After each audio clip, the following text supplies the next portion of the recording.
Oi, Ingrid, tudo bem? Tudo bom? E você, Cláudia? Tudo bem, boa tarde. Boa tarde. Você colocar minha confirmação, devo colocar no chat ou não precisa? Você já. Não, o aplicativo já loga a participação Ah, de que todo mundo. ótimo! É mais Tecnologia fácil, nos né? ajudando sempre, ou quase sempre. É Tá verdade. certo. Fica aqui quietinha aguardando, tá? Tá. Você vai apresentar, né? Sim, sim. Eu sou a Tá, primeira, se for seguir aquela ordem. tá. Você já está com a sua apresentação no seu computador, já sabe como Tô, é que faz para compartilhar a sei, tela no Zoom? sei, Perfeito, sei, então. sei. Tá bom? Tá ótimo.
Boa tarde, Wendel. Boa tarde, Flávia, Tatiana.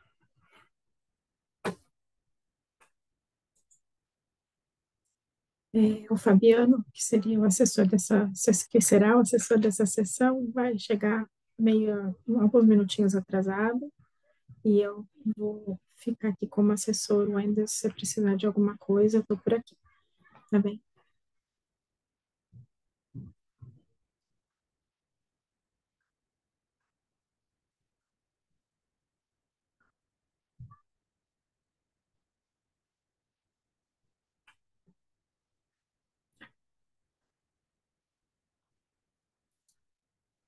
Para quem vai apresentar os trabalhos, por favor, me confirma se vocês já estão com as apresentações abertas no desktop de vocês e se vocês sabem compartilhar através do Zoom. Bom, confirmando que eu sei compartilhar aqui através do Zoom e estou com a apresentação aberta, ok? Obrigada, Flávia. Mesma confirmação por aqui, Ingrid. Também vou apresentar e também sei compartilhar tudo certinho. Perfeito, obrigada, Tatiana. Mesmo para mim, tá aberto de ser compartilhado. O seu nome é Adassa, é isso? Não queria falar errado. Radassa. Ra. Radassa.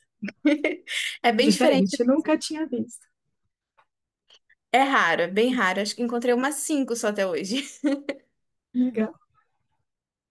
O Radassa, aí já gravando e a Flávia sendo a Flávia. E tem uma prima minha, mais uma, para o seu time aí, a sexta.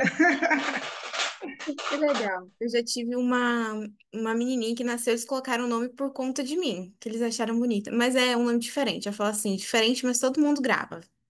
Muito legal.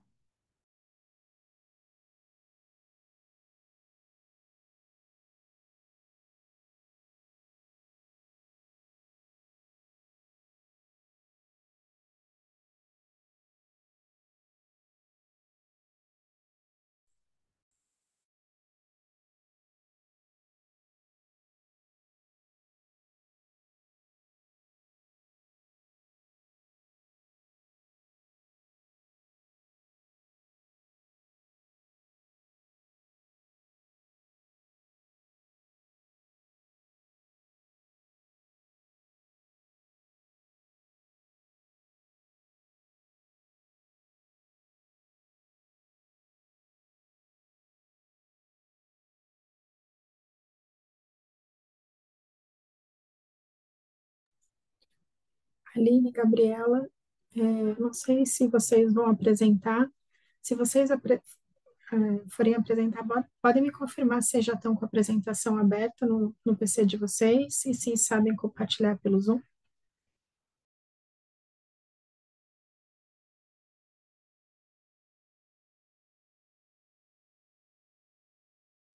Sou eu. Só tô dando uma passadinha para ver como é que tá as coisas por aqui. Ah, Gabi, agora que eu vi que é você. Tá bom, faltou o assessor na outra sessão, então eu tô fazendo esse translado, tá? Mas se precisar, me manda mensagem que eu venho correndo. Tá, tudo tranquilo aqui. Tá tudo bem? Ah, então tá bom. Boa tarde. Vocês estão conseguindo ouvir meu áudio?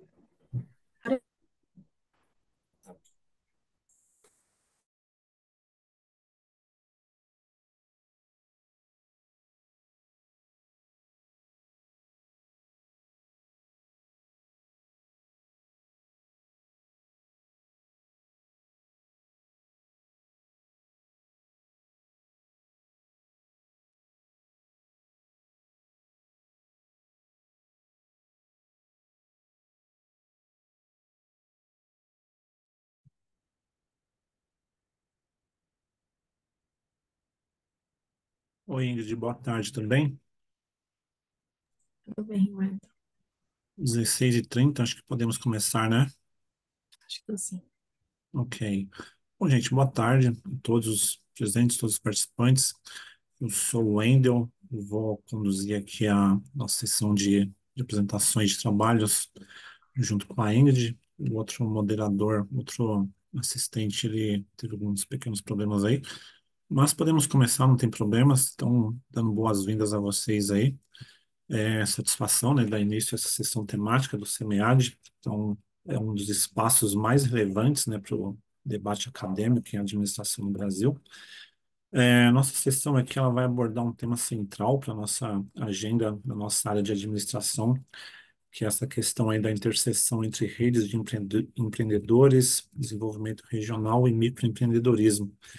Então, é um cenário bastante acelerado, né, em questão das transformações econômicas, tecnológicas que vem acontecendo.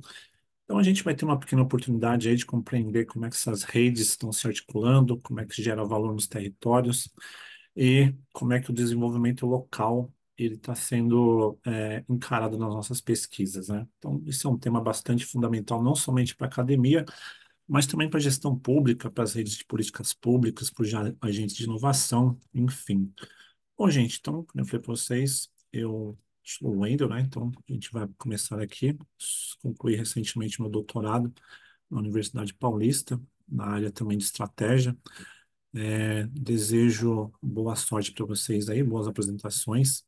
Então, a gente tem 4 trabalhos inscritos. Não sei se os 4 autores estão aqui na sala, mas pela ordem aqui, o primeiro seria o trabalho de número 1403, Influência do nível de empreendedorismo no crescimento econômico, o caso do Brasil. Os apresentadores estão aí? Sou eu. Radassa, ok. Bom, Radassa, fica à vontade então, é com você. Então, você tem até 15 minutos, né, para fazer a sua apresentação. Eu adianto para vocês que eu vou conduzir a sessão à medida que os autores forem apresentando, a gente já faz já os comentários, a discussão. Alguns moderadores aí fazem a discussão no final, depois de todos, mas eu vou fazer um pouco diferente aqui. Então, depois que a Radassa terminar a apresentação dela, a gente faz os comentários. É com você, tem até 15 minutos para apresentação. Perfeito. Consegue enxergar a tela? Sim, sim. Pessoal, para ajudar, eu vou colocar um cronômetro aqui. Quando bater os 15 minutos, vai tocar uma musiquinha, ok? Perfeito, então. Quando estiver ok, é só me avisar. Ok. Só deixando claro, Ingrid, vai tocar nos 15 ou vai tocar um pouquinho antes? Podemos combinar. Vocês querem que toque com 14? Aí vocês sabem que tem um minutinho para concluir. Pode ser? Perfeito. Ótimo.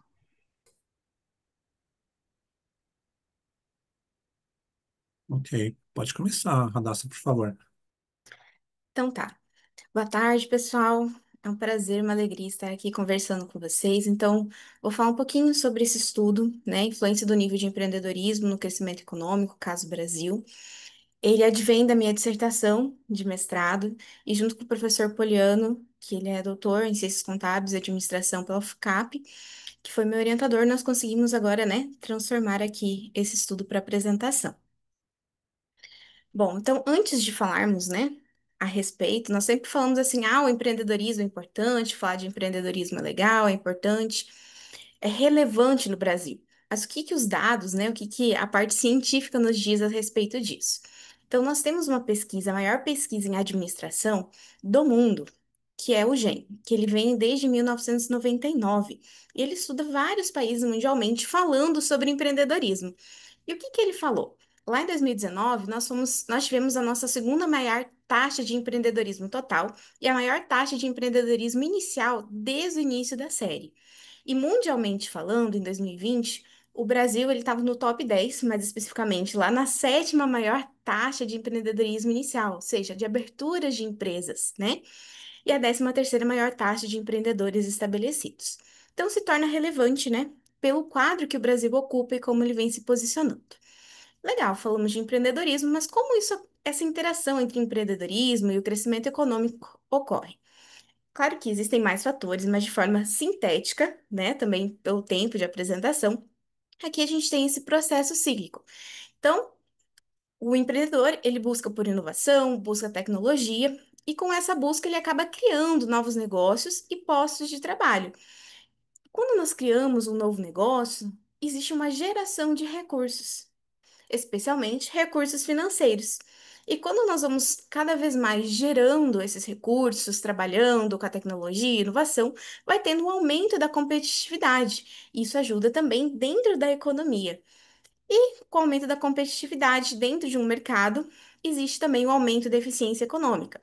E quando se atinge a eficiência econômica, se recomeça todo o processo de novo, buscando uma tecnologia nova, a inovação para algo que já existe. Então, é um processo cíclico que sempre vai acontecendo entre o empreendedorismo e o crescimento econômico.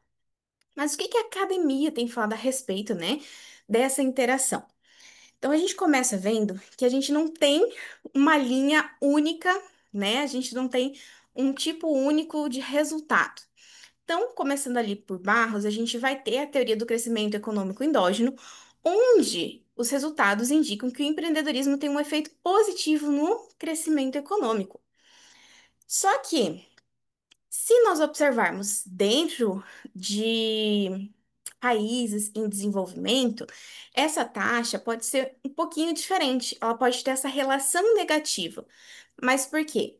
Devido à participação do empreendedorismo por necessidade. E esse empreendedorismo, por exemplo, se eu abrir ou fechar uma empresa hoje, ele teria um impacto de até 3 anos posteriores.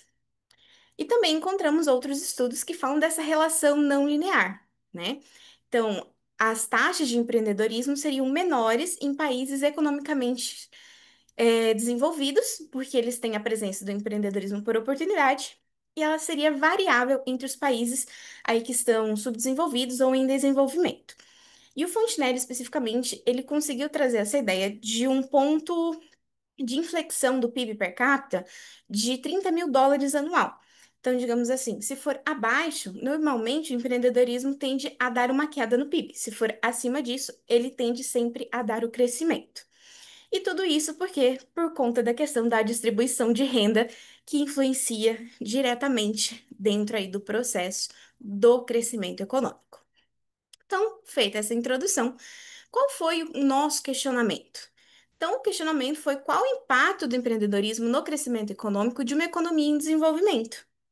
E o objetivo foi, então, identificar esse efeito direto e indireto via desigualdade de distribuição de renda do empreendedorismo no crescimento econômico dos estados brasileiros.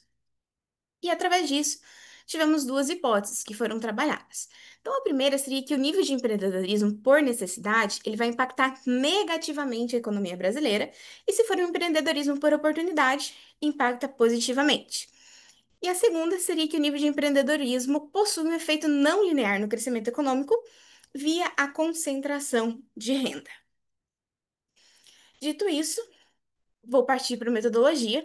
Então, de uma visão geral, a pesquisa ela é uma pesquisa quantitativa, ela é estimada, né, através de um modelo de equação reduzida com variável dependente, a taxa de crescimento do PIB per capita é uma estimação log-log com uma equação de regressão estimada em painel dinâmico e GMMCC. O corte transversal foram as 27 unidades federativas brasileiras e o longitudinal foi desde 99 até 2000, 95, perdão, gente, ó o nervosismo. De 95 até 2017. Por que a escolha, né? Basicamente porque em 95 foi criada a moeda real. E aí nós pegamos desde a criação do real até o ano anterior à eleição presidencial em 2018. E a diferenciação metodológica é basicamente porque esse estudo ocorre em um único país, que é o Brasil, e também pelo efeito da desigualdade de renda que nós medimos através do índice de Gini, que ele gera esse impacto no empreendedorismo e no crescimento econômico. Então, fizemos duas equações, né? Uma das variáveis do empreendedorismo sem interação e outra das variáveis do empreendedorismo interagindo com o índice de Gini. Então, o Y e T seria a taxa de crescimento do PIB per capita, o I representa os estados, o T, o período, o NI, o fator não observável específico dos estados, o VT seria o fator dos efeitos temporais invariantes, e o E são os resíduos. Então, quais são as variáveis que foram utilizadas, as variáveis independentes de interesse? Foi abertura e extinção de empresas de natureza jurídica de empresário individual, abertura e fechamento, né, extinção aí das empresas de natureza jurídica de sociedade anônima, e abertura e extinção das empresas de natureza jurídica de sociedade limitada, bem como a razão entre os saldos de matrizes e filiais. Esses dados foram coletados lá no site do Governo Digital através do mapa de empresas. E o segundo conjunto, né, de variáveis independentes, já com a interação, foram as mesmas anteriores, abertura e fechamento do empresário individual, abertura e fechamento de SA e abertura e fechamento de LTDA, só que agora com a interação com o Gini de renda. E aí, as variáveis independentes de controle são essas que estão aqui na tela. Então, a gente pegou desde grau de abertura, abandono escolar, do ensino fundamental ao ensino médio, taxa de natalidade, mortalidade, e aí algumas razões, né, pelo PIB. Então, de receitas públicas, de gastos públicos, de investimentos públicos, de gastos públicos estaduais com educação, né, e com saúde e saneamento. E também, com certeza, o Gini de renda. Então, partindo para a análise dos dados, vamos começar pela estatística descritiva.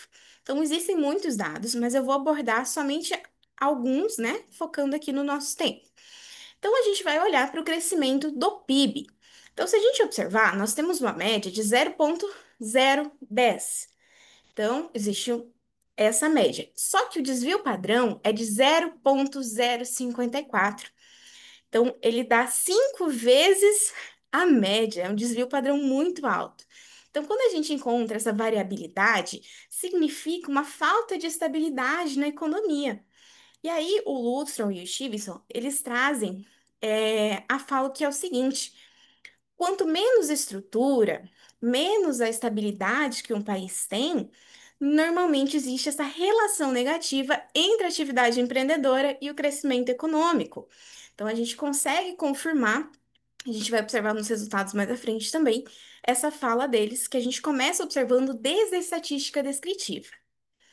Então, rodando o modelo número 1, nós podemos observar que nós tivemos efeitos negativos do empreendedorismo sobre o crescimento econômico, em especial para as pequenas empresas. Normalmente, essas pequenas empresas, né, nós consideramos como empresas que normalmente nascem pelo empreendedorismo de necessidade. Então, a gente consegue observar ali na tabela, por exemplo, a abertura do empresário individual está negativo, a abertura de uma LTDA está negativo. E, confirmando isso, o fechamento da SA também está negativo. Só que o fechamento dos empresários individuais se torna positivo. É algo interessante. Já rodando o segundo modelo, nós temos então a presença de um efeito não linear. E a gente consegue observar então a presença da desigualdade de renda. Por quê? Porque nós adicionamos aí o fator do Gini de renda, né, com as variáveis que nós já possuímos. Então, só para a gente ter uma noção, né, quando a gente olha aqui acho que não dá para ver o mouse aqui, não sei se vocês conseguem, mas aqui, ó, abertura de empresário individual com o Gini. Então, ele passa a ser positivo. E a abertura de uma SA com o índice de Gini, ela passa a ser negativa. Então, existe um fator de desigualdade que ele gera uma grande diferença nos resultados, invertendo o sinal aí dos resultados que nós tivemos, dos indicadores. E aí também temos alguns testes adicionais. Nós fizemos algumas defasagens, né? Tanto o modelo 1 quanto o 2. E embora Barros e Pereira tenham encontrado 3 anos, né, de resultados aí de efeito memória, nós encontramos 2 anos posteriores desse efeito memória. Então, se eu abro ou fecho uma empresa no Brasil, isso também vai ecoar no PIB nos 2 anos posteriores. Também fizemos a soma dos betas, né, no modelo 2, e a gente conseguiu observar aí um efeito indireto gerado pela desigualdade de renda nesse impacto da atividade empreendedora e dentro do desenvolvimento econômico. E tudo isso se desenvolve basicamente com a mesma resposta. Nós temos esse tipo de índice devido ao tipo de empreendedorismo que nós encontramos no Brasil, que inclusive o GEM também traz um pouco disso na pesquisa deles. Então, qual é o empreendedorismo? O empreendedorismo por necessidade, que é um empreendedorismo mais imitativo, sem tantas inovações. Então, grande parte do resultado acaba sempre voltando para o empreendedorismo por necessidade. Então, como considerações finais, nós encontramos esse efeito não linear da atividade empreendedora sobre a economia. Também percebemos que o empreendedorismo, ele trabalha a distribuição de renda, e se ele for bem trabalhado, ele pode auxiliar nessa redução do impacto que a desigualdade tem causado sobre a economia. Também confirmamos, de forma parcial, a hipótese 1, né? Embora não seja puramente positivo ou negativo, mas existem outros fatores que possuem esse efeito indireto. E a hipótese 2 foi confirmada, então, desse efeito do Gini de renda, né? Da desigualdade aí de rendas. E algumas sugestões futuras seriam que, para compreender os modelos e avaliar os efeitos, aí com variáveis de produtividade também, que não foi possível, e pesquisas que busquem entender os diferentes tipos de empreendedorismo que imperam em cada natureza jurídica e seus efeitos em anos posteriores. Essas são as minhas referências bibliográficas, e essa foi minha apresentação.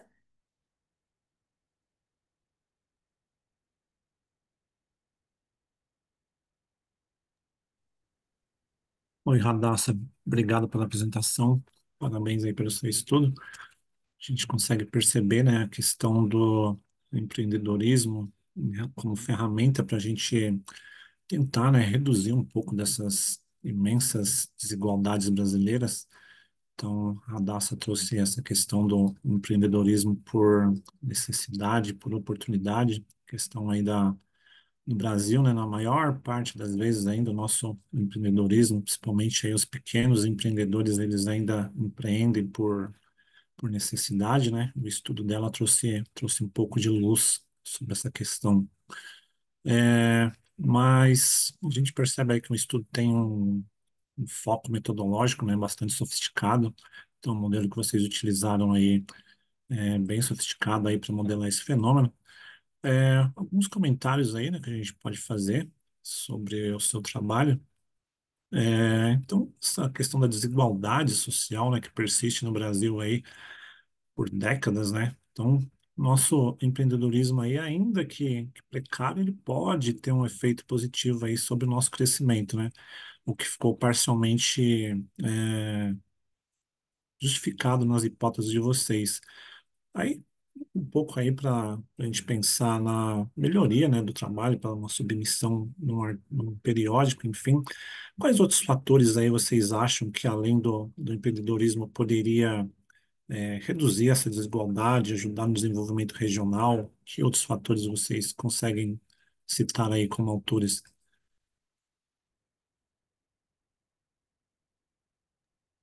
Professor, é claro que assim, como foi uma dissertação baseada na dissertação do mestrado, existe muita coisa que a gente não consegue passar em 15 minutos. Claro, Mas acredita que até o saneamento básico gera um impacto? Nós conseguimos pegar aí, não com tanta força, né? Mas o saneamento básico, quando nós trouxemos para as variáveis, também impacta. E é uma coisa que a gente acha que assim, o Brasil já resolveu esse problema. Infelizmente, não. Existem muitos lugares que ainda não têm o saneamento básico. Isso também impacta diretamente no tipo de empreendedorismo que vai se apresentar naquele local. Então, acho que isso é uma coisa também interessante para ser colocada. sem dúvida. O Brasil ainda é carente em coisas básicas, né? Os nossos indicadores aí, esse indicador que você citou aí de saneamento básico, a última vez que a gente viu aí, a gente percebe que até metade, né, do nosso país ainda não tem acesso a saneamento básico, né? Então, esgoto tratado, enfim, metade do nosso país ainda. Bom, gente, parabéns pelo seu trabalho. Eu deixo aberto aqui o espaço. Se mais alguém quiser fazer algum comentário, alguma observação sobre o trabalho da Radassa, fique à vontade, pode contribuir também, tá? Boa tarde, Boa aqui tarde, fala Patrícia, Fabiana. tudo bem? Peço primeiramente desculpas pelo atraso, gente, aconteceu muitas coisas, coisas de filme mesmo, mas é isso aí.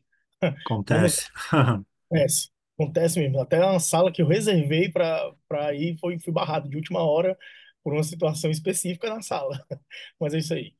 Quero primeiro parabenizar a Radassa e é extremamente interessante ter outra perspectiva sobre empreendedorismo. Eu, particularmente, participo de bancas de trabalho sempre da visão positiva, até do microempreendedorismo, e provoco um questionamento até onde esse impacto negativo do empreendedorismo, que você falou muito bem, 15 minutos é realmente muito curto, acho que uma grande arte dos pesquisadores é a arte do resumo, né? A gente é provocado ao resumo.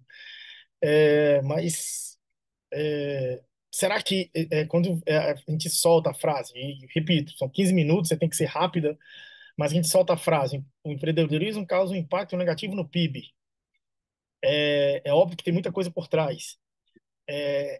vocês viram na construção da pesquisa que mais do que o próprio empreendedorismo em si, mas a falta de condições, e aí muito bom falar da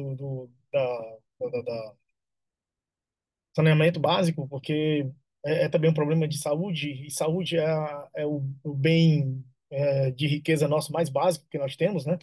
Então, o Brasil sofre com isso. Mas, assim, será que de outros fatores, como você citou aí, o mau empreendedorismo, ou só o empreendedorismo em si, tem faz esse impacto? Eu sei que você falou do empreendedorismo de necessidade, mas que outros fatores causam um empreendedorismo, vou falar aqui, coloquial, mal feito, e de repente provoca esse impacto negativo no PIB? Vocês encontraram alguma coisa que você pode dizer assim, ó, isso provoca um empreendedorismo nesse perfil que acaba provocando um impacto negativo no PIB? Vocês encontraram algo que você pode querer acrescentar mais aí? Eu acho que diria a estrutura do Brasil, a forma como a política se posiciona, onde gera esse tipo de empreendedorismo. Então, a estrutura como é dirigido, as políticas, até mesmo acesso a crédito, tudo isso é parte estrutural da cultura do Brasil. Não tem como adicionar só um ponto, é estrutural. Muito bom. Obrigado. Mas, parabéns pela pesquisa. Parece bastante complexo essa parte quantitativa das análises, então eu vou um pouquinho antes, só para entender um pouquinho a conceituação, né? Eu vi que vocês adotaram um recorte de empresário individual e sociedade limitada como variáveis de empreendedorismo de necessidade e as SAs como oportunidade. Me conta um pouquinho qual o referencial desse recorte, se todas as pesquisas nessa área usam esse mesmo recorte. Eu sei que é bem complicado a definição jurídica das empresas e a gente sabe que mais do que se é um empreendedor individual, limitada, tem a parte de tributação, burocracias e todas essas coisas que também impactam na escolha. Então, eu queria entender um pouquinho como é que você fez esse recorte.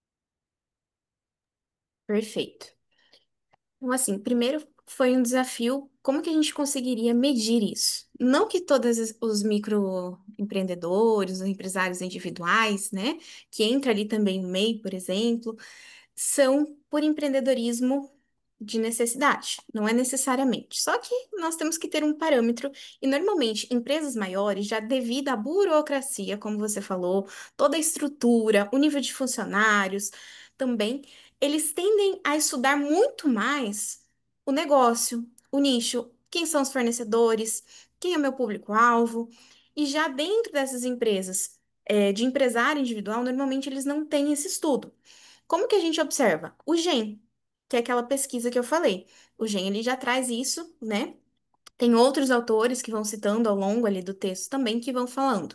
Então, o nosso recorte foi necessariamente nesse sentido, que empresas menores, elas costumam ter um perfil muito mais imitativo. Eu estou abrindo um negócio sem conhecimento, sem buscar quem são os meus fornecedores, quem são de fato os meus clientes, quem é a minha persona.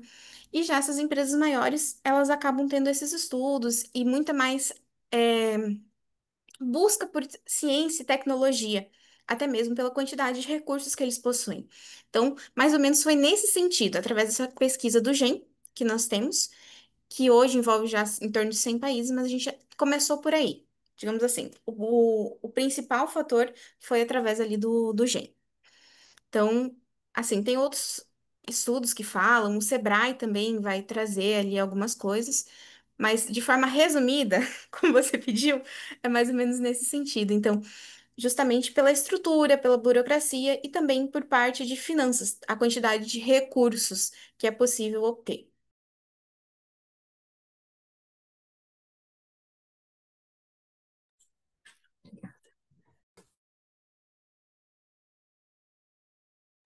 Ok, Radassa, muito obrigado pelas considerações. Bom, gente, como eu falei, a gente no final das apresentações, a gente pode abrir mais alguns minutos para a gente fazer uma discussão geral dos trabalhos, mas nesse momento a gente precisa avançar, né, nas nossas apresentações aqui. Então, vamos para o segundo trabalho da nossa sessão, que é a nossa ordem aqui. Tem que ajudar umas às outras. Colaboração entre mulheres empreendedoras rurais em Mirolândia. Temos alguma autora? Sou eu. Aline. Boa tarde, Aline, tudo bem? Boa tarde, tudo bom? Eu vou tentar compartilhar aqui com vocês os slides. Ok. Vocês estão conseguindo visualizar? Estamos sim. Está em tela grande? Não, tá no formato de exibição. Agora está em tela grande? Sim. Sim, Está mas tem um... passando? Tá, Está passando? tá passando. Tá, né? Pronto. Dá pra tocar, sim. Oi? Dá pra gente assistir. Tá Então, passando, pois, sim. quando vocês quiserem, eu posso iniciar. Pode iniciar? Pode. Tem até 15 minutos para apresentação, por gentileza. Ok, obrigada. Primeiramente, boa tarde, tá? E de já vou pedir desculpa, porque quando a gente faz ao vivo, né, tem as interferências. Meu cachorro agora resolveu estar bem ali, mas vocês estão conseguindo me ouvir, né? Então, o tema do nosso trabalho que a gente está apresentando hoje é tem que ajudar umas às outras, né? Essa é uma citação de uma das entrevistadas que a gente trabalhou na nossa dissertação de mestrado. Colaboração entre mulheres empreendedoras rurais na Mirolândia, né? Como eu falei, é uma parte da dissertação do meu mestrado que foi produzido, né? Temos como avaliadores eu, a Barbosa e a outra Barbosa, que é a Aline e a Letícia. Letícia não, esqueci o nome da menina agora, meu Deus do céu. Fugiu.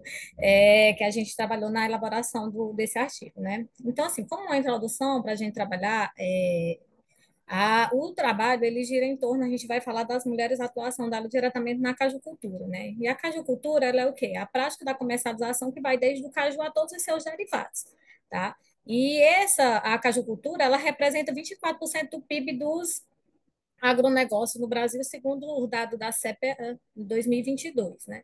Com uma estimativa de geração de mais de 20 mil empregos no campo, 16 mil postos de trabalho na agroindústria, além de 67 mil colaborações sazonais direta e indiretamente em toda a sua cadeia produtiva, né?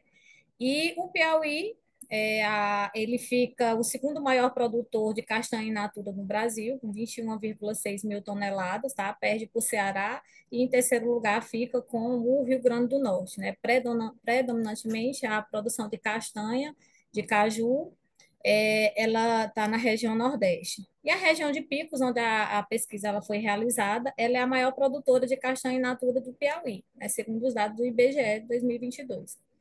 E a gente falando de mulheres, o nosso recorte, a gente faz diretamente a nossa pesquisa só com mulheres, né? O Sebrae ele aponta um dado que mais de 10,3 milhões de mulheres são donas do seu próprio negócio, né? Que isso corresponde a 34,4% dos donos do negócio do Brasil. Então, dentro dessa contextualização, nós temos a região Nordeste como a cultura do caju, que ela ocupa 427 mil hectares, corresponde a 99,7% da área nacional de cultivo do caju.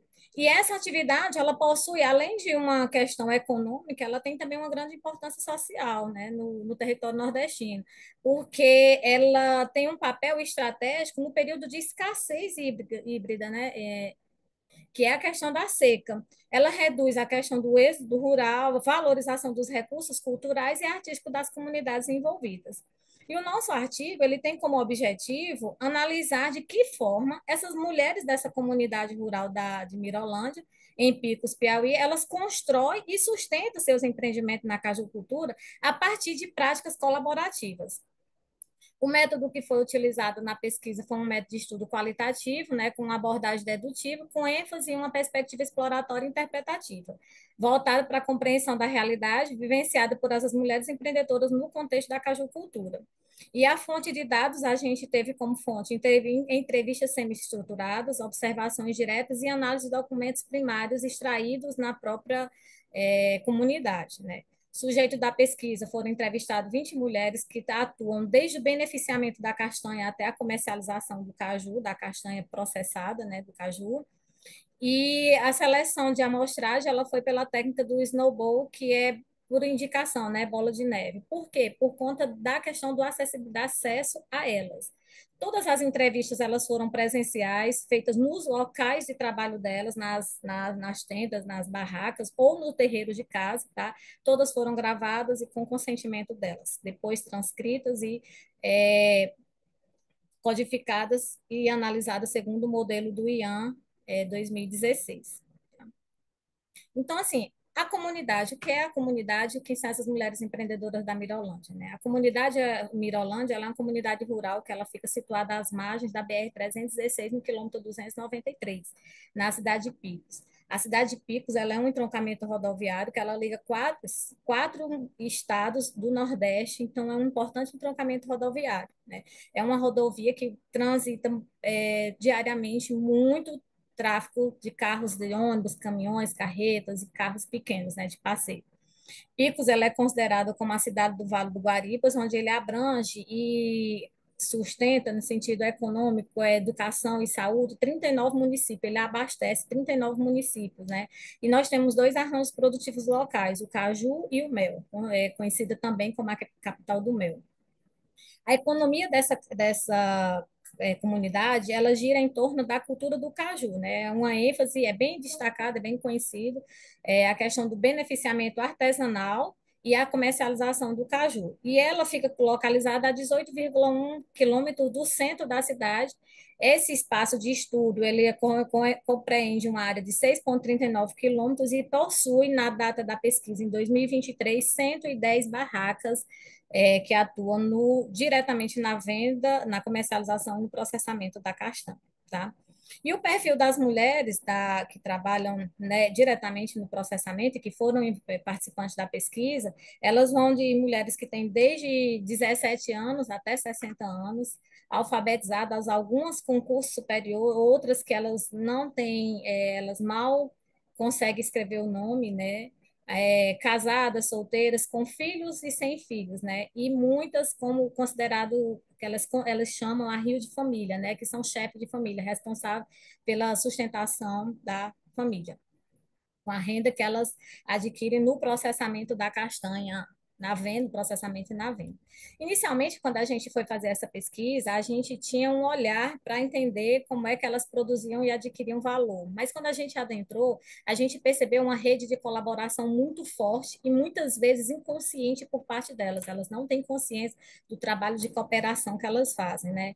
Então, a divisão do trabalho em empreendedorismo rural, a gente percebe lá dentro que elas evidenciam desde o processo da castanha, né, na comunidade, até a venda. O processo da castanha ele é feito totalmente de forma artesanal, de forma rústica e bem tradicional ainda, de acordo com como elas dizem mesmo, sempre foi assim, não existe outro jeito, é dessa forma como a gente trabalha, né? Aprenderam com seus avós. E a divisão do trabalho ela é percebida de uma forma bem estratégica, né? Elas conseguiram entender que elas não dariam conta de tudo, todas elas trabalham no processamento, elas trabalham na venda, na comercialização e tomando conta de casa, de filhos, de marido, e enfim, e delas também, né?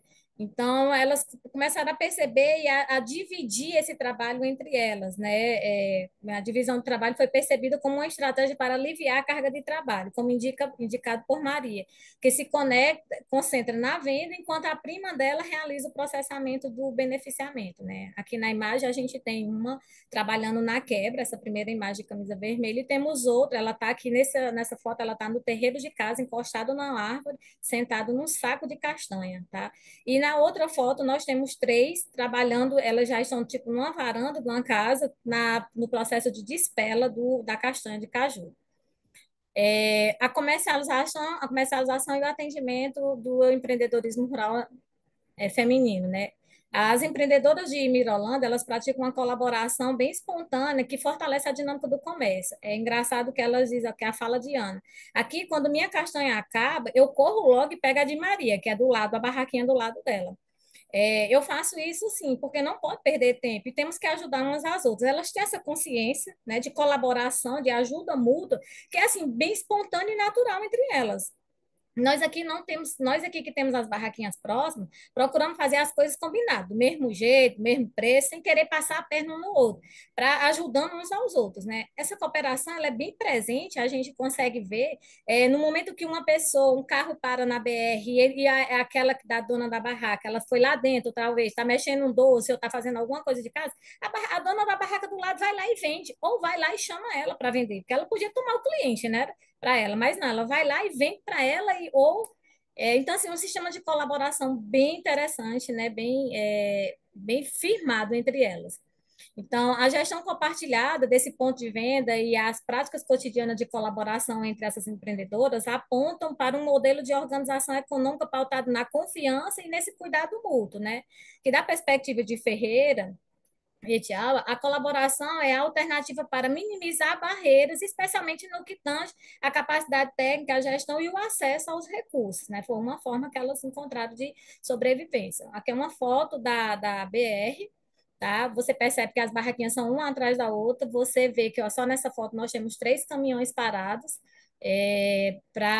comprando mesmo e levando, eles compram e levam para o Brasil afora, né? Em um relato de Ana, todos esses nomes apresentados são pseudônimos, tá? Ela fala de que uma vez, que aqui nós estamos falando da questão da segurança nos empreendimentos rurais, né? Ela uma vez percebeu que um caminhoneiro se aproximou de sua sobrinha Maria, né? Que tem a barraca do lado da dela. De forma bem suspeita, né? Ela correu para perto para aquele homem perceber que ela não estava sozinha. E ainda ela complementa. Se eu vi alguém mexendo, e ela estava falando na questão patrimonial, mexer no sentido de furtar, né? Alguém mexendo, eu grito para espantar, né? Chamando por ela. Aí ela, quando ela faz isso, ela aponta para a dona da barraca do lado, para ela vir correndo, né? Então, assim, elas, além do sistema de cooperação, elas têm uma questão de segurança coletiva que elas ficam cuidando umas das outras por estarem numa BR, um local de perigo, né, de acesso, onde várias pessoas de vários índoles passam e param o tempo todo, elas montam suas barracas de 4 da manhã e vão até 8, 9 da noite, né? Geralmente elas ficam só na barraca, os maridos trabalham em outros empregos formais, carteira assinada na cidade, e elas ficam praticamente só, então elas criaram uma rede de segurança entre si, né? Então, a proximidade entre essas barracas e a vigilância compartilhada evidenciam formas de autocuidado e solidariedade, como apontado por Ferreira, que discutem o fortalecimento das redes femininas como um mecanismo de sustentação emocional e operacional dos empreendimentos. E nas nossas considerações finais, a gente aponta que os resultados dessa pesquisa evidenciam que o empreendedorismo feminino na comunidade de Mirolândia, ela transcende a lógica da economia de geração de renda individual, assumindo contornos de uma prática social complexa, territorializada e marcada pela colaboração. As mulheres investigadas, elas constroem seus empreendimentos a partir de saberes herdados, redes de apoio e uma divisão flexível de trabalho que integram família, vizinhança, comunidade, conforme os apontamentos de Oliveira, sobre a centralidade dos vínculos afetivos e culturais na construção desses negócios rurais, né? As contribuições desse estudo, ele contribui para um debate acadêmico ao enfatizar que o empreendedorismo rural feminino, ele assume um contorno relacionais e coletivo, articulando reciprocidade, corresponsabilidade e práticas inovadoras. E com pesquisas futuras, a gente aponta que recomenda-se que a realização de um estudo comparativo em diferentes comunidades rurais para compreender como variam as práticas colaborativas, né, e os modelos de empreendedorismo. E também é pertinente investigar o impacto das políticas públicas específicas, como acesso ao crédito, capacitação técnica, programação de programas de fomento, sobre a sustentabilidade dos empreendimentos liderados por mulheres, e propõe-se uma ampliação da abordagem metodológica com o uso de técnicas participativas e etnográficas, né, que aprofundem o entendimento sobre os vínculos afetivos das redes de solidariedade e dinâmica do poder que permeia o trabalho feminino, né? E aqui foram as referências que a gente utilizou nessa apresentação, tá? Como eu falei, ela que é um braço de uma dissertação, tem muita coisa para a gente conseguir resumir em 15 minutos, é assim, uma atividade pro ele, tá? Então, assim, eu agradeço a atenção de todos e estou à disposição. Obrigado, Aline. Parabéns pela sua apresentação. Como todo mundo está reforçando aí essa questão do resumo, né? Esses 15 minutos que a gente tem, tanta coisa para falar, mas, né, o que a gente consegue apresentar, mas então, um contraponto bem interessante, né, o trabalho da Aline. Então a gente percebe aí que é uma outra forma totalmente diferente de empreendedorismo, né? Não aquele empreendedorismo de competição, mas sim um empreendedorismo baseado em solidariedade, justiça social. Então a gente percebe aí bem claro, bem demarcado nesse trabalho aí a questão das ações coletivas, né? Então, questão aí de uma comunidade se organizando em relação a uma atividade econômica aí, que é o cultivo do caju e de seus derivados, e como é que essas pessoas elas cuidam umas das outras aí, né? A gente percebe que são outras formas aí de empreender, né? Então, ou seja, nesse contexto do estudo, o empreendedorismo ele não tem muito pouco a ver aí com plano de negócios, startup, enfim. Então, no caso aqui, a gente está vendo que o empreendedorismo é uma forma de resistência, né? Uma forma de cuidado, uma forma de coletiva aí de ajuda, ou seja, ninguém da comunidade aí está ficando para trás. Então, De é sobrevivência também, né? Uma forma de sobrevivência delas próprias, né? exatamente, sobrevivência, de resistência, exatamente, Isso. muito bem. Isso mesmo. Então, não é um empreendedorismo aí que ele não cabe nessa lógica, né, individualista de mercado, né, esse empreendedorismo para lucro, a todo custo aí, essa competição. Então, é uma coletividade, uma forma afetiva aí de se empreender e, por que não dizer, né, uma política, né, uma forma de resistência política ao mesmo tempo. Então, parabéns pelo trabalho de vocês aí, um trabalho muito interessante pensando aí etnograficamente falando, como você falou, então acho que é uma outra vertente desse trabalho. Mas um comentário aí que a gente pode fazer, um gancho aí para você complementar um pouco. Então, a gente está percebendo que a forma de organização dessa comunidade, ela talvez ela não tenha nada formalizado, né? Ela não tem um estatuto, ela não tem aí uma governança, não tem um sistema de contratos, enfim. Mas o que deve ter aí é uma governança, né? Então, um conjunto de regras aí comunitário, né? Ou seja, não tem nada escrito aí, mas é uma governança simbólica. Como é que vocês enxergam aí essa organização? Como é que a regra do jogo, como é que o coletivo ele se mantém funcionando? Como é que lida com conflitos aí dentro dessa lógica organizacional? Ou seja, se alguém furar esses acordos aí, como é que é essa questão da gestão de conflitos aí? Se consegue a pesquisa captou isso aí em algum momento? E em alguns momentos eu pergunto a elas como é que é, porque assim, se você, na maioria das vezes, na maioria, poucas gente trabalha são fora da família. Eles trabalham Aham. com família, que aí é outra questão, né? E em algum momento da pesquisa eu questiono elas como é essa relação com relação à família, exatamente isso, né? Os conflitos existentes, né? A questão de hierarquias, de obedecimento de regras, né? De cumprimento de obrigações, né? E elas sorriem e assim, aí a gente vai dando certo, né? Daquele jeito, daquela forma, mas vai dando certo. Na maioria das vezes, uma dessas fotos que a gente apresenta, por exemplo, ela é uma das que mais comercializa. Ela entendeu que ela não dá tempo de produzir, então ela compra a castanha in natura e ela tem as pessoas que trabalham para ela, 5 pessoas que trabalham de forma informal, nada contratual, sabe? Mas que vão na base do acordo e da recompensa financeira, entendeu? E vem dando certo, de forma assim, espontânea, vem dando certo. Como ela diz, família, a gente tem os nossos conflitos, mas a gente vai conseguindo se arrumar dessa forma. Ou seja, não, a própria rede, né, a própria comunidade, ela vai ajustando, né, se arranjando mecanismos aí que permanecem, né, permite Eles que... vivem disso, eles vivem única e Uhum, exclusivamente disso, sabe? A comunidade hoje, praticamente, ela vive só disso. Se uhum, chegar, eles têm maior medo, uma das maiores dificuldades que eu tive de realizar a pesquisa é porque eles ficam à margem da BR. Por estarem à uhum. margem da BR, tem uma lei federal que proíbe, né, questão de segurança mesmo, comercialização, residência, qualquer coisa, não sei se é 15 metros, né, da BR Da margem, né? da margem. E aí, quando a gente chega, eles já pensam logo que é uma fiscalização que vai estar, né, punindo e coisa e tal, né? E eles já ficam Uhum. tudo receosos. Então, já tem essa resistência por parte deles em relação a isso. Então, assim, Como eles vivem disso, se, por exemplo, chega um local, um órgão desse, DENIT, ou qualquer outro que chegue bar, a comunidade vai ter um desemprego em massa. Sim, Então, sim. eles entendem que eles sobrevivem daquilo e eles fazem eles fazem os horários deles, eles fazem os dias de trabalho deles e eles trabalham de forma bem Bem ordeira. interessante. Bem, Aham. Ok. Obrigado, Aline. Obrigado pelo comentário. Fabiana, levantou a mão. Boa tarde novamente. Boa Parabéns, tarde. Aline, pelo trabalho. Aline, eu sou professor aqui no Ceará, mas é, tenho também minhas atividades aí em São Paulo, acadêmicas.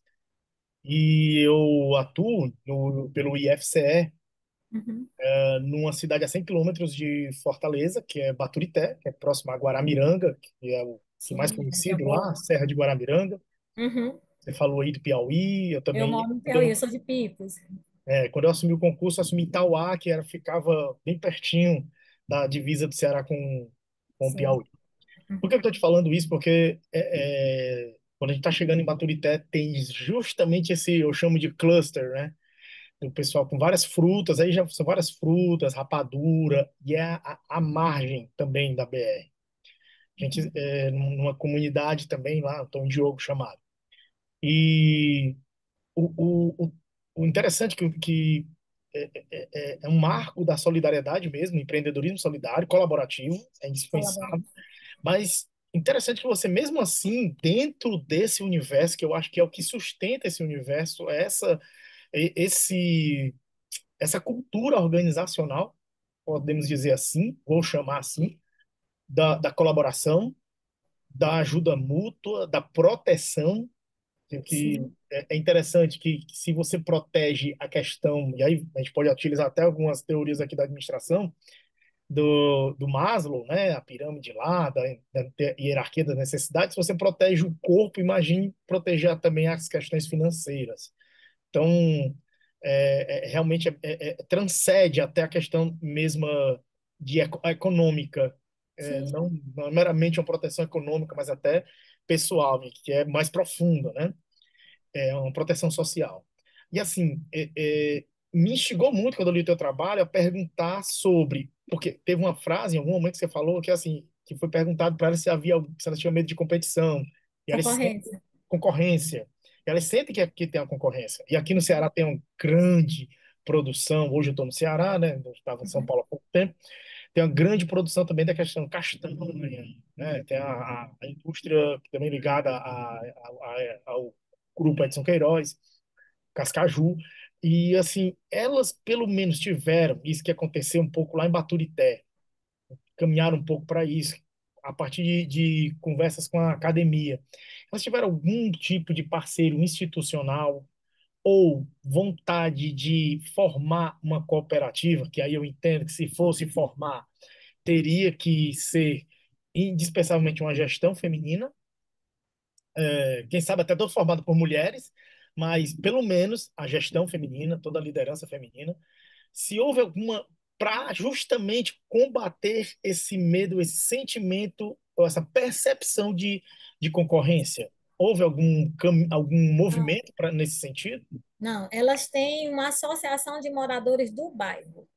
Mas em termos de comunidade empreendedora, de cooperativa para trabalhar o empreendimento, elas não têm. E quando você fala, elas não têm essa concepção. Eu ainda perguntei se elas tinham, porque quando a gente começou a sentir a sensação de colaboração entre elas, a sensação que a gente tinha era que aquilo ali era tudo muito bem organizado. Elas dividem o trabalho delas de forma muito bem organizada, mas inconsciente. Então, assim, elas não têm e não veem importância, não sei se a palavra é essa, de formar esse tipo de cooperativa, entendeu? Elas, não, a gente cuida da gente mesmo, a gente não precisa de mais um papel, como diz, na cabeça dela seria mais uma burocracia. E eu volto lá para a questão do DENIT, né, da margem, eu acho que quando elas pensam em formar uma cooperativa, elas têm mais medo com relação a isso, mesmo não vendo que isso poderia ser uma proteção para elas, mas elas têm medo de perder o espaço, o território. São bem fechadas em relação a isso. por conta de estarem à margem da BR, sabe? E assim, e nenhuma, eu falei, cooperativa e nenhum movimento institucional, parceria com algum projeto de extensão, de universidade, ou Sebrae, O ou Sebrae Senar. o Sebrae já fez curso, já ofereceu curso, Sebrae, Senai, né? Nós do Instituto, a gente tem parcerias e oferece curso de extensão para educação financeiras, né? Trabalhar um pouco a questão do marketing delas, tentar melhorar a questão de inserir tecnologia, elas trabalham totalmente artesanais, sabe assim, sem nada de tecnologia. A tecnologia que elas têm lá é a maquininha de passar o cartão ou a internet do Pix. Pronto, é a tecnologia que ela tem. Eu sou professora do instituto aqui, né? E a gente tenta trabalhar, fazer essa ponte com elas, exatamente depois que eu conheci a realidade, eu tentei trabalhar, mas tem uma resistência bem grande em relação a isso, porque na maioria elas consideram como uma perca de tempo, sabe? Essa capacitação, essa qualificação. Ok, É obrigado. difícil, é difícil, professor, mas é bem. A gente vai fazendo um trabalho de formiguinha com o que a gente pode, sabe? Tem umas três, umas quatro que eu consegui uma proximidade com ela e a gente tenta ir ajudando da forma como a gente pode, como trabalho de formiguinha mesmo, mas formalmente não tem, elas não têm Ok, tranquilo. Era mais essa questão de proteção futura, né? Uma proteção futura. cooperativa ou uma associação protege de questões jurídicas, podem fazer um fundo de proteção até para um encaminhamento futuro para elas, e é isso aí. Mas muito bom trabalho, e elas são realmente impressionantes e inspiradoras na questão do empreendedorismo solidário e colaborativo.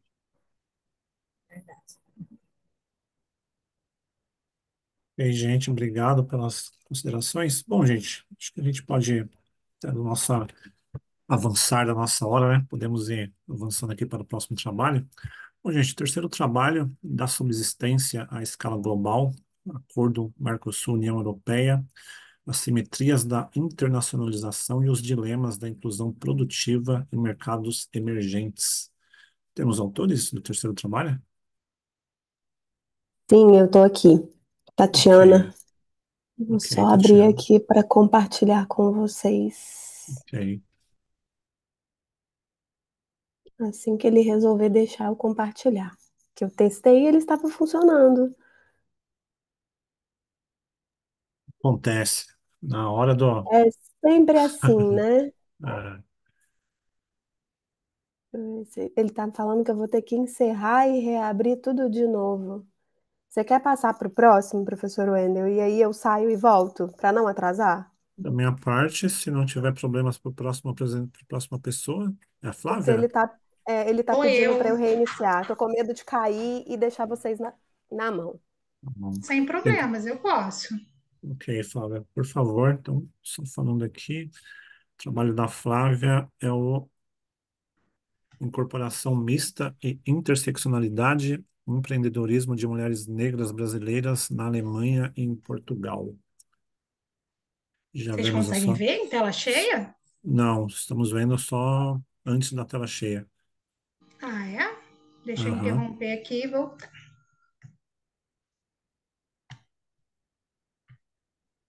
Conseguem ver agora? Tela agora sim. cheia? Agora sim. Perfeito, Sim. Flávio. Perfeito. Então tá ótimo. Posso começar? Pode. Então, gente, boa tarde. Bem, esse trabalho foi um trabalho, na verdade, eu participo de um grupo de pesquisa, que é da diáspora brasileira.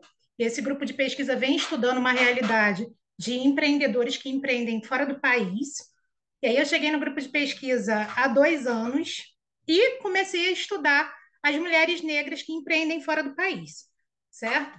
E daí, é, essa pesquisa ela busca ler qual é a realidade dessas mulheres negras que empreendem fora do país, olhando para dois países, para a Alemanha e para Portugal. E a partir da teoria mista, né, que é a incorporação mista, que também a gente chama de mixed embeddedness.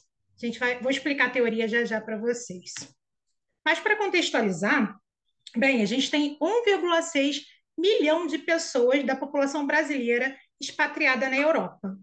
E a gente sabe, imagino que muitos aqui saibam, né, que nós, pessoas negras, somos mais da metade da população do Brasil.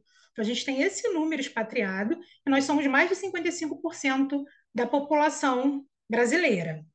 Bom, olhando para a realidade da Alemanha, nós temos lá uma população brasileira que vive na Alemanha de 160 mil pessoas e em Portugal de 400 mil pessoas. Então, foi observado a realidade quanto ao gênero, né, quanto à raça e quanto à origem econômica, atividade, ocupação, na verdade, o empreendedorismo. Olhando para, né, o nosso plano de fundo de investigação dessas mulheres negras que empreendem em Portugal e Alemanha, foi a incorporação mista, que é uma das lentes mais empregadas para compreender o sucesso dos empreendedores, em contexto aí de imigração, porque essa teoria ela destaca alguns aspectos que são importantes para a gente entender empreendedores imigrantes e étnicos. E é uma teoria que analisa 3 níveis de empreendimento: o nível macro, destacando aí os aspectos institucionais, legais e regulatórios.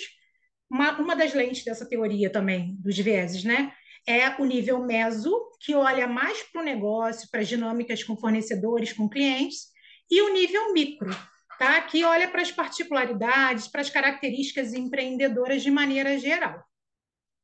Então, a gente buscou responder com esse estudo de que forma as estruturas institucionais de mercado e de apoio moldam o empreendedorismo de mulheres negras brasileiras imigrantes, considerando os efeitos interseccionais de raça, gênero e classe. Essas mulheres de Portugal, que vivem em Portugal e na Alemanha. Foi um procedimento, né, um estudo exploratório, e esse estudo aconteceu a partir da entrevista semi-estruturada de 9 mulheres empreendedoras da Alemanha e 3 de Portugal. E como é que nós chegamos até essas mulheres, né? Esse grupo de pesquisa já tinha lá um banco de dados, né, que foi construído a partir de um recrutamento de grupos de Facebook. Então, já tínhamos lá 680 respondentes imigrantes brasileiras da Alemanha. Nós olhamos esses 680 imigrantes e olhamos esse recorte. É uma realidade, né? Olhamos, no primeiro momento, um recorte. E na Alemanha, a gente conseguiu entrevistar essas 9 empreendedoras. Já em Portugal, a gente utilizou a técnica bola de neve. Então, a gente tinha alguns sujeitos lá que a gente já conhecia e foi pedindo outras indicações, tá? E cada entrevista durou cerca de 1 hora, foi realizada através do Meet, foi gravada, transcrita, e a gente utilizou o método de GIOIA. Bom, está aqui os sujeitos da pesquisa, né? Essa é uma tabela para entender um pouquinho de quem são esses sujeitos, ou seja, essas mulheres negras que empreendem lá em Portugal e na Alemanha. Então, aqui a gente tem a cidade das brasileiras, a idade das brasileiras. Observem assim que muitas já estão nessa idade de mais maturidade, de 34 anos até 59 anos de idade. A orientação para o empreendedorismo, muitas dizem que começaram a empreender por oportunidade, contudo, quando foi feita essa pergunta, mas contudo a gente foi observando que em alguns casos era um empreendedorismo até por necessidade, porque a gente vai dialogar nas discussões e observar que muitas foram para outros países e trabalharam em condições que não eram condições tão favoráveis. Os tipos de negócios que estão aqui, tá? E o ano da fundação desses empreendimentos. Então, os negócios são variáveis e eu vou falar a seguir. Então, olhando para essa lente, para o nível macro dessa lente, que busca apresentar aspectos institucionais, legais e regulatórios, né? De maneira geral, há a existência de barreiras institucionais que derivam da organização do mercado e das políticas de fiscalização. O que foi observado lá nas entrevistadas da Alemanha? Elas dizem o seguinte: olha, aqui na Alemanha só não avança quem não deseja, tá? Elas falam que existe incentivo para a formação, para a criação de negócios. Então, ela fala que o governo paga para quem quiser fazer um curso, quem quiser trocar de profissão, quem quiser empreender. Contudo, o governo alemão ele fiscaliza muito mais os imigrantes.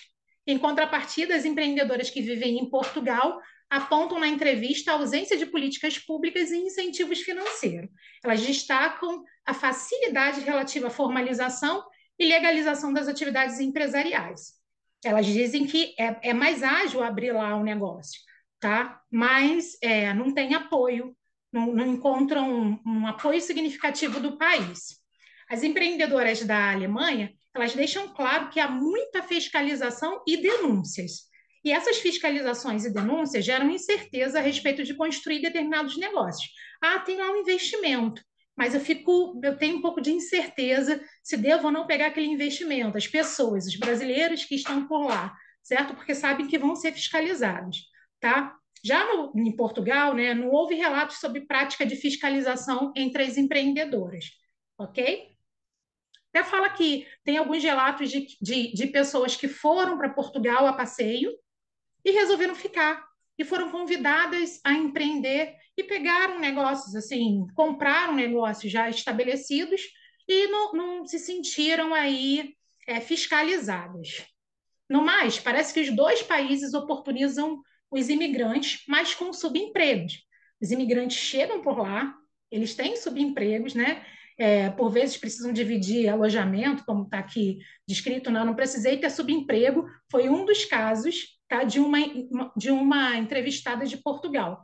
Ela fala, eu não precisei ter subemprego, eu não precisei dividir alojamento com ninguém, ou seja, a gente percebeu que isso é uma prática comum de quem vive em Portugal, tá? Empreendedores que vivem em Portugal, desculpa, perdão, pessoas imigrantes, mulheres pretas que vivem em Portugal. E já no caso da Alemanha, né, as pessoas elas não migram com a intenção de empreender, tá? Elas têm aqui um trecho que diz um pouco disso, né? Eu não vim com a intenção de abrir nada, eu pensei de vir para cá para trabalhar, para encontrar algum lugar para trabalhar, e ela conseguiu empreender. Contudo, nos finais de semana, elas continuavam fazendo faxina.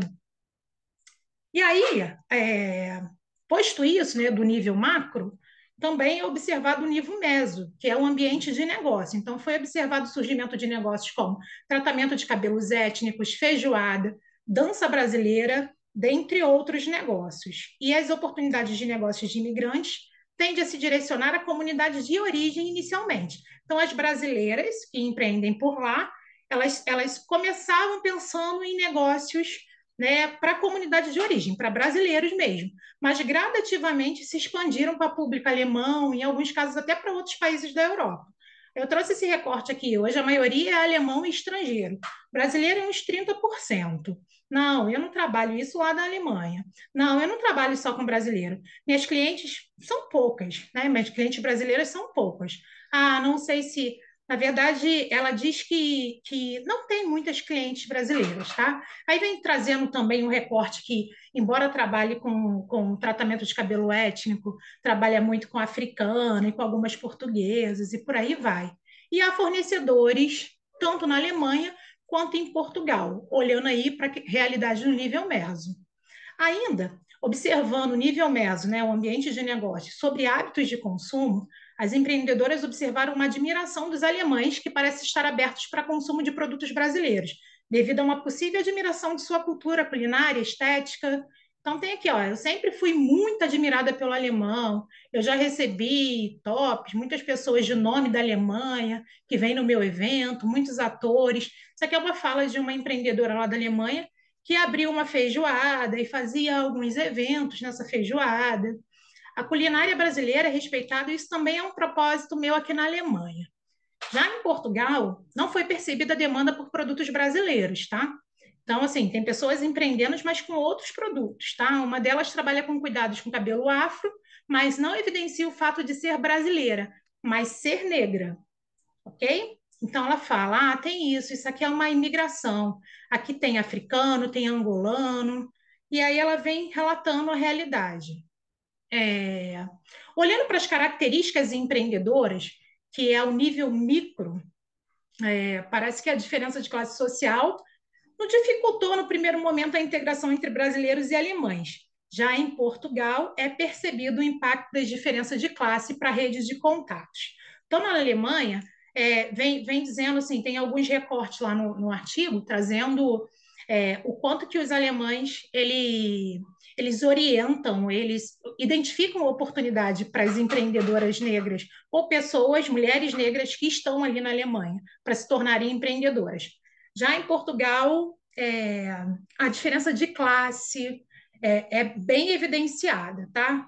E aí tem um recorte aqui, ó, porque o perfil do Plutly estava ali era um perfil muito desempoderado, se a gente puder usar essa palavra.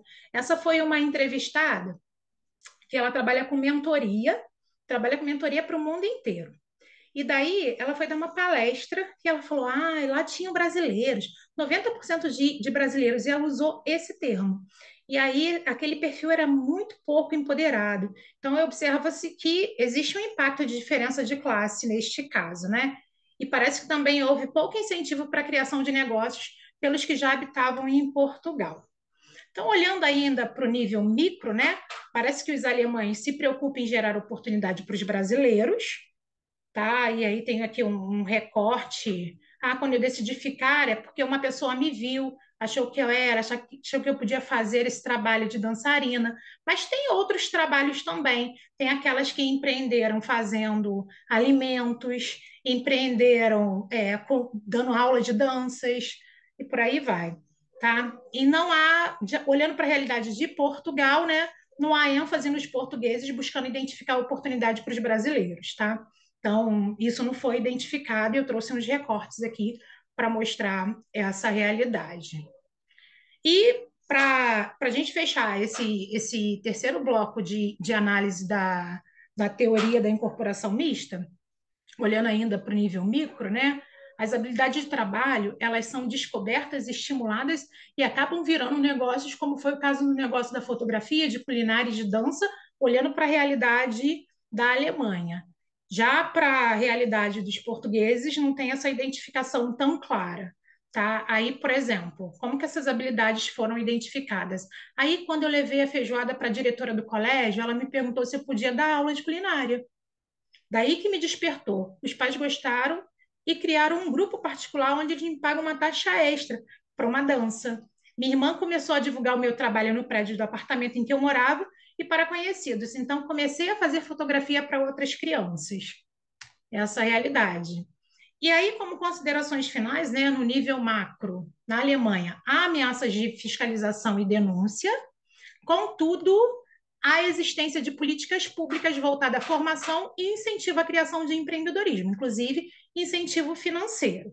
Tá? Já em Portugal, embora os empreendedores apontem a ausência de políticas públicas e de apoio financeiro direto, relataram maior facilidade para a legalização e formalização dessas atividades empresariais. Tá? No nível meso, observa-se a continuidade do empreendedorismo vinculado aos negócios étnicos em ambos os países, tá? Com destaque para atividades ligadas à culinária, estética, dança e serviços especializados.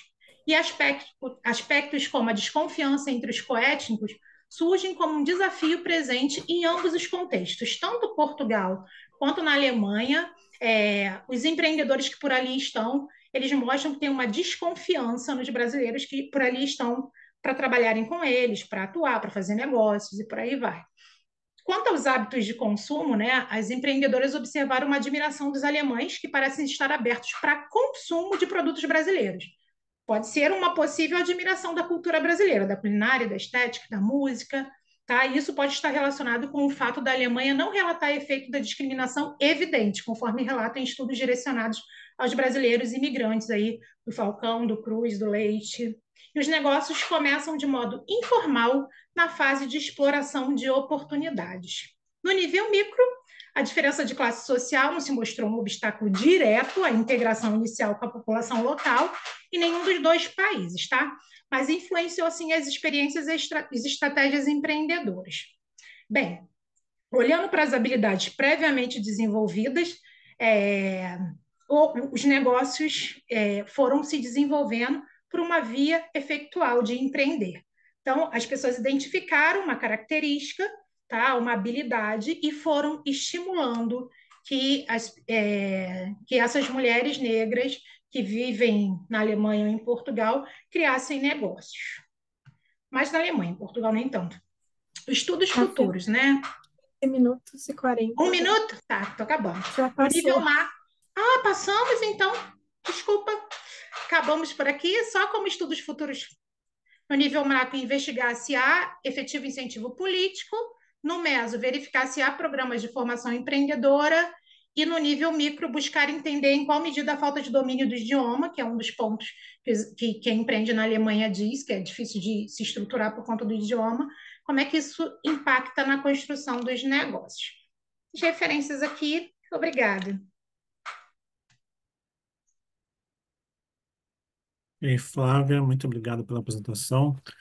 Pois é, né, gente? A gente vê nos nossos trabalhos aí da nossa sessão, a gente vê também o quanto o empreendedorismo também ele traz luz aí a outras questões, né? A gente está vendo aí questões bastante intensas aí, questões sociais, né? Principalmente questões de resistência, questões de reinvenção. Então, são brasileiras aí, né, que migraram para a Europa e, querendo ou não, né, chegando nesses outros países aí, na realidade, o peso, né, as pessoas acabam carregando o peso das marcas sociais, né, então, questão aí de ser brasileiro num país estrangeiro, questão de ser mulher, questão de ser negra, de ser estrangeiro, enfim. E aí, isso dialoga diretamente com o conceito que a Flávia trouxe para nós aí, que é o conceito de incorporação mista, né, que é o Mixed Embeddedness. Então, na verdade, aí por quê, né? Incorporação mista. Inclusão é uma coisa, né? Ser reconhecido plenamente dentro de uma outra cultura é uma outra história totalmente diferente. Então, acho que esse artigo, ele traz bem à luz, né? Essa questão aí da incorporação mista. Então, embora haja oportunidades de empreendedorismo, e aí a gente percebe que diferente do nosso país, né? Mesmo sendo um migrante, mesmo, né? A gente percebe que o governo ele dá outras oportunidades aí para quem quer se especializar dentro do negócio. Ela falou bem aí da questão da Alemanha, onde o governo ele dá oportunidades de profissionalização, mas mesmo assim ainda existem algumas estruturas aí, né, que sufocam um pouco, né, os negócios aí. Ou seja, as pessoas conseguem abrir os seus negócios, mas a visibilidade institucional, então essa questão aí, ela ainda fica um pouco distante ainda. Mas enfim, parabéns aí pela apresentação, pelo trabalho. Então, a gente percebe aí que o ato de empreender ele pode ser essa estratégia de autonomia. Então, imaginem vocês aí a força de empreendedora dessas mulheres, né, que empreenderam fora do Brasil, uma outra realidade.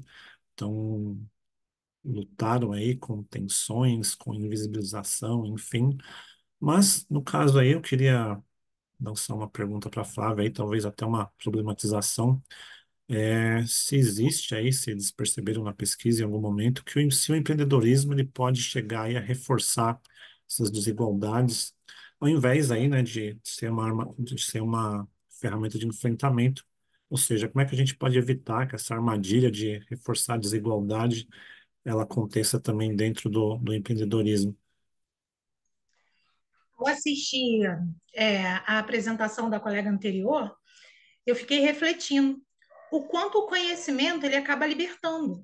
Eu acho que se essas mulheres olharem, por exemplo, para um resultado de uma pesquisa dessa, ou para o resultado da pesquisa, né, da colega que acabou de apresentar, elas devem refletir, né, pode fazê-las refletir mais sobre como as redes são importantes. Eu até cito a rede no, né, Rede Brasil, mas não dá tempo de falar mesmo, a gente sabe que é corrido, mas o quanto que as redes, elas tornam a nossa realidade diferente, certo? Então, assim, eu acho que elas entenderem que rede de brasileiras ou não brasileiras, mas se for de brasileiras, melhor ainda, porque reforça para a gente, tá? Melhora todo o nosso contexto. Porque imagina, é uma mulher que está lá, ela está empreendendo, ela está ganhando um recurso, ela está movimentando, né, um recurso financeiro e muitas vezes ela está sustentando recursos, pessoas que estão se desenvolvendo, ou, enfim, que vivem aqui no nosso país. E por aí eu acho que o entendimento, o conhecimento sobre esses negócios, sobre o quanto que se relacionar fortalece o empreendedorismo, iria ajudá-las a avançar. E não reforçar essa disparidade, né? A característica de eu tenho, você não tem. Tá certo, é isso mesmo. Questão do apoio mútuo, né? A gente percebe que o apoio mútuo é muito importante, especialmente numa outra realidade, num outro continente, enfim. Obrigado, Flávia, obrigado pelas considerações. Passo a palavra para os demais, se alguém quiser fazer algum complemento.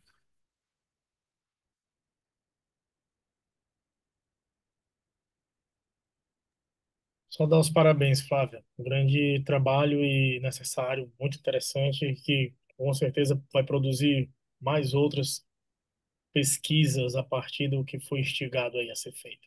Muito bom. Obrigada. Ok, gente. Obrigado, Flávia. Obrigado a todos. Bom, gente, a gente vai chegando já para o nosso último trabalho da Tatiana agora. Bom, gente, eu vou só dar um breve lembrança aqui, um breve recado. Eu vou pedir para vocês avaliar nossa sessão aqui. Eu vou deixar o link da avaliação da sessão, tá? A gente já está chegando nos finalmente aqui, mas eu já vou deixar o link. Quem já puder fazer a avaliação aqui, por gentileza. Enquanto isso, eu passo para a Tatiana, que vai fechar nossa sessão aqui, com o trabalho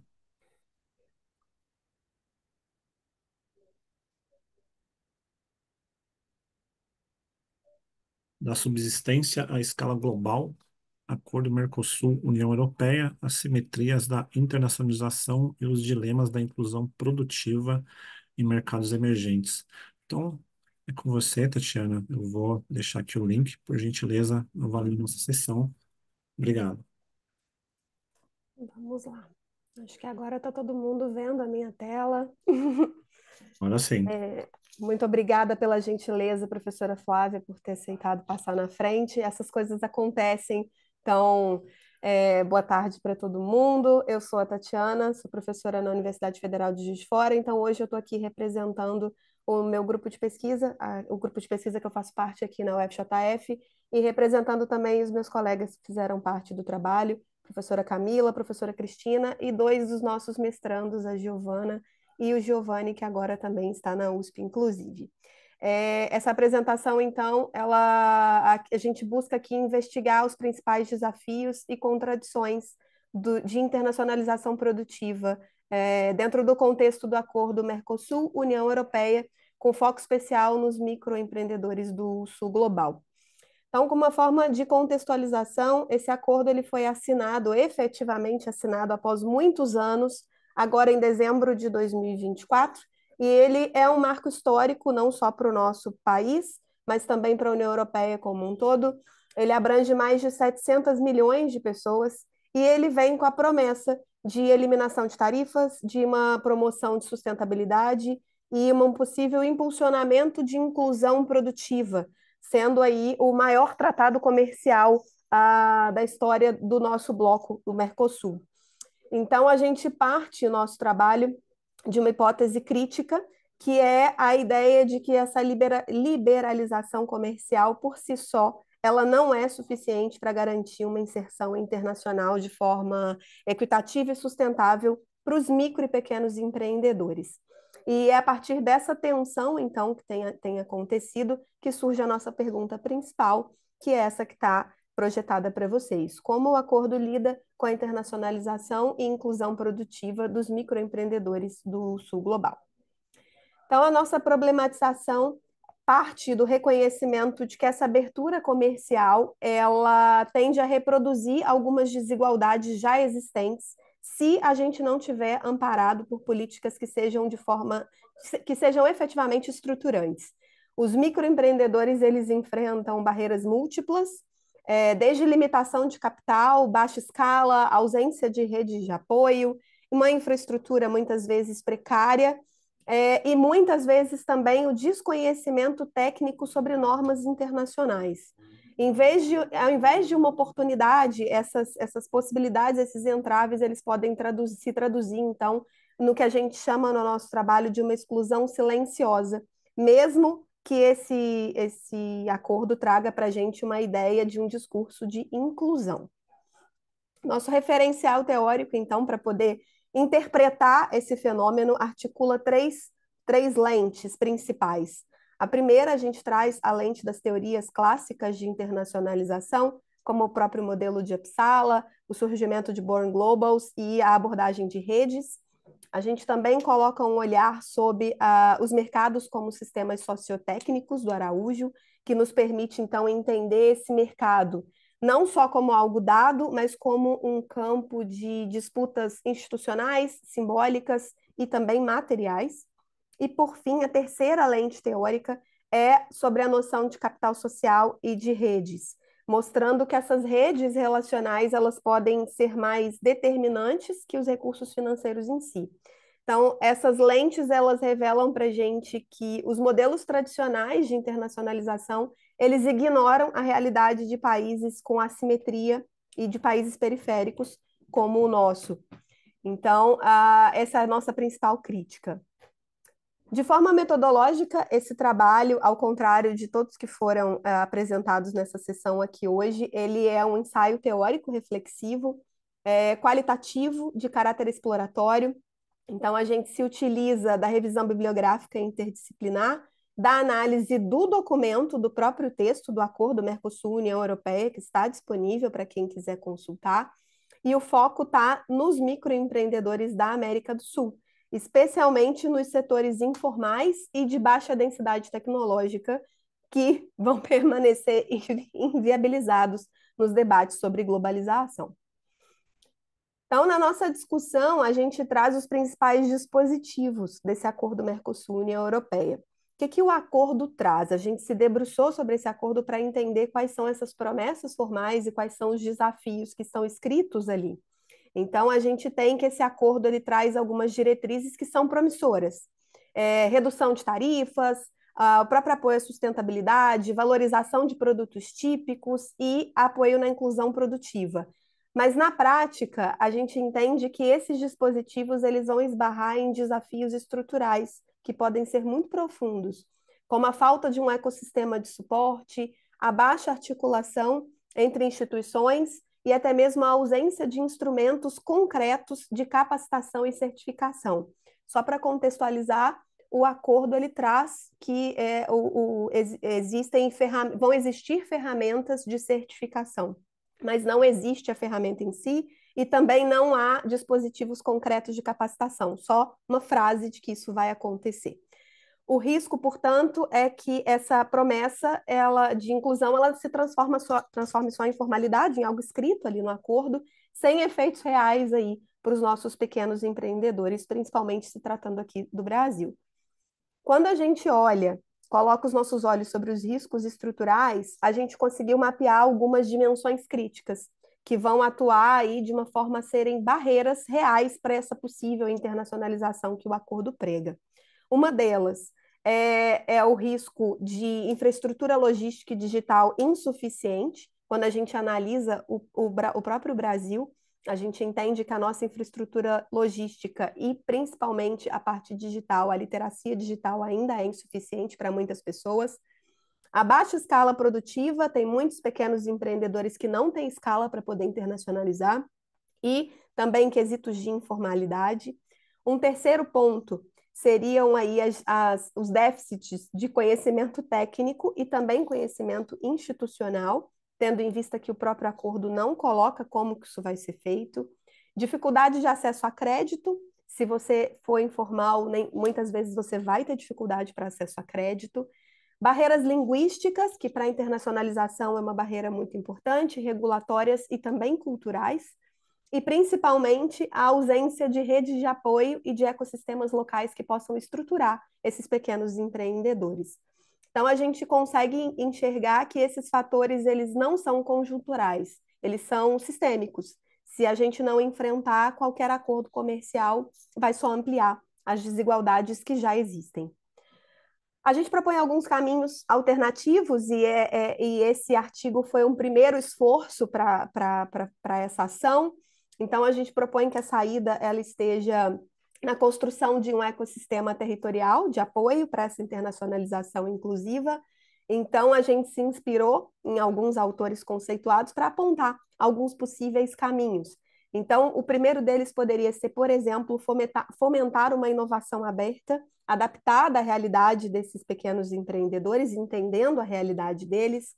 Um segundo caminho poderia ser fortalecer redes colaborativas para permitir, então, certificações coletivas, criar uma marca territorial, uma inserção conjunta por meio de feiras ou canais internacionais, de uma forma que mais de um empreendedor possa estar inserido nisso e ser representado como um grupo.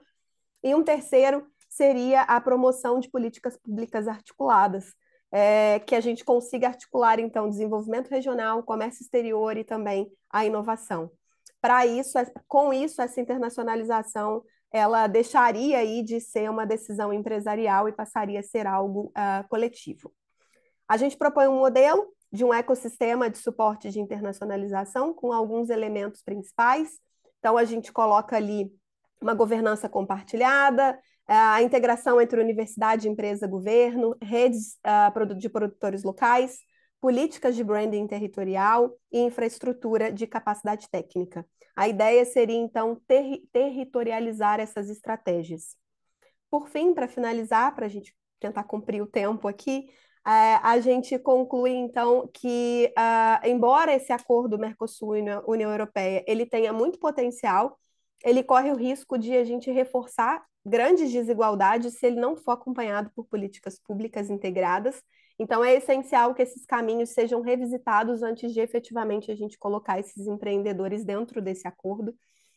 A gente contribui aqui com uma articulação teórica de mercados e redes, e de uma forma metodológica, a nossa ideia funcionou aqui, na metodologia funciona como uma ferramenta investigativa para que a gente possa, então, trazer diretrizes reais para políticas públicas voltadas para uma internacionalização inclusiva num futuro breve. Eu vou deixar aqui as referências que a gente utilizou. A nossa intenção é continuar fazendo esse tipo de investigação para entender que globalizar não é só abrir mercados, é para que a gente possa ter pontes reais e possa diminuir aí essas assimetrias. Agradeço e finalizo minha fala por aqui. E aí, Tatiana, muito obrigado pela apresentação, parabéns aí pelo trabalho. A gente está dentro do quase, estamos dentro do tempo ainda, mas já se encaminhando aí para o nossa sessão, mas enfim.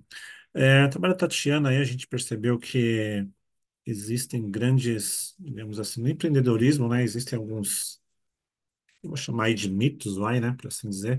Então, em primeiro lugar aí, o trabalho da Tatiana, ele tenta lançar à luz aí um entendimento, né? Que o simples acesso a mercados externos, ou seja, você conseguir vender para o exterior aí, automaticamente ele já vai gerar desenvolvimento. Mas quando na verdade aí a gente percebe que o trabalho dela trouxe muito bem isso aí, que diversas barreiras, né? Barreiras estruturais, barreiras institucionais, algumas assimetrias, eles limitam benefícios desse tipo aí de internacionalização, principalmente para os pequenos produtores. Então a gente percebe aí que quem está fora aí quem não é um grande player, né, do seu setor aí, fica fora aí de escala, fica fora de tecnologia, fica fora aí de certificações para operar no mercado internacional, enfim. Ou seja, pequenos empreendedores, sobretudo aí pessoas aí do mercado informal, meio rural, como foi o trabalho aí que foi apresentado do pessoal de Mirolândia, eles ficam à margem, né? Acabam ficando à margem ou sendo integrados aí de forma um pouco mais de segunda mão. Ou seja, então essa inclusão aí, né? Ela acaba beneficiando e reforçando algumas desigualdades. Então, acho que o trabalho muito interessante aí nesse sentido, de trazer luz a essas questões aí também.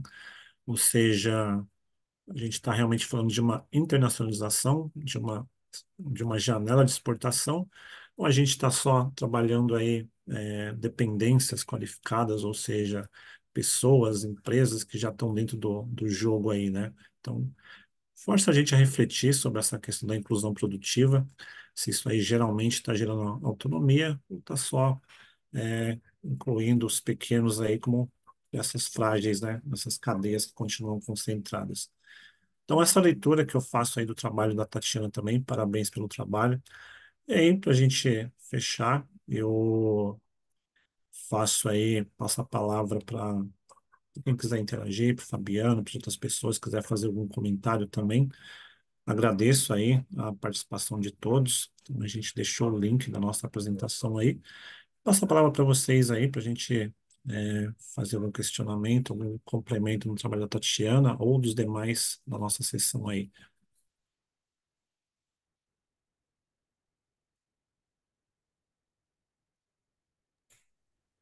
Acho que por questões de tempo, até a gente não vai se estender muito no debate, mas eu queria parabenizar a Flávia e a Tatiana. Muito interessante o trabalho de vocês. E, de repente, sugerir para esse grupo se conectar por outros lugares para a gente conseguir discutir. Eu vejo muita sinergia entre o trabalho da Aline que saiu com a Flávia, a gente conseguir entender por que essas diferenças em colaboração, como é que a gente estrutura algo melhor para que os pequenos empreendedores possam realmente aproveitar os tratados. Acho que tem muita pista para trabalhar junto a esse grupo. Eu queria deixar também alguém falar antes, né?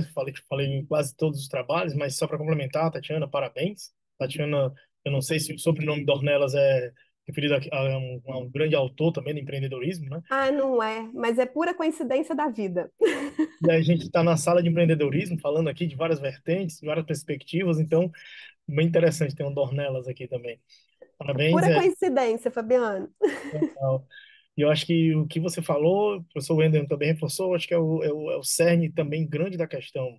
Não adianta muito para o que deve ser realmente efetivo o resultado de uma grande parceria dessa, se uma política, como já foi apontado pelo trabalho, se as políticas públicas que são, vamos dizer assim, o, o equalizador que vai ajustar, distribuir de forma justa todas as oportunidades e riquezas. Não adianta nada, como o professor falou, a gente só aumentar, qualificar mais ainda quem está no game, quem está no jogo. É interessante a gente. Essas discussões estão em vários outros âmbitos. A gente tem aqui no âmbito do café, as fazendas centenárias com café especial, certificado, mas que não estão no jogo da exportação, e que são com pessoas que ainda fazem um trabalho bem artesanal, mas de muita qualidade. E que pessoas que gostariam de experimentar, né? Então, isso aí é uma coisa muito interessante mesmo. Acho que é um trabalho muito interessante que também produz muitas outras debates. Gente, parabéns para todos os trabalhos, é isso que eu tenho que dizer.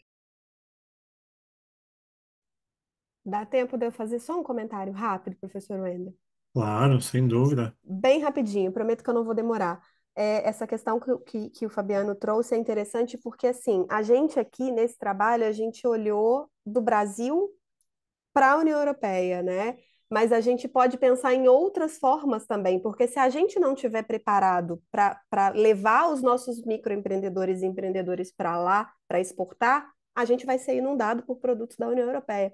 Então, porque é um acordo bilateral, então a gente precisa pensar que isso vai acontecer se a gente não tiver preparado, né? Então, os nossos produtos não vão sair, mas a gente vai receber vários outros com qualidade distinta, com preços distintos, e até que ponto isso pode prejudicar a gente até internamente.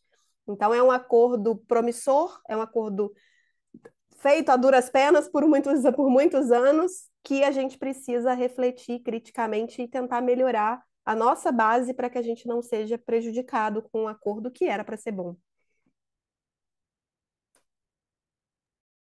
Obrigado, Tatiana. Obrigado pelos complementos. Gente, bom, é, acho que a gente, 18 horas e 3 minutos, conseguimos cumprir aí não só o tempo, né, da nossa sessão aqui, mas também a qualidade da discussão.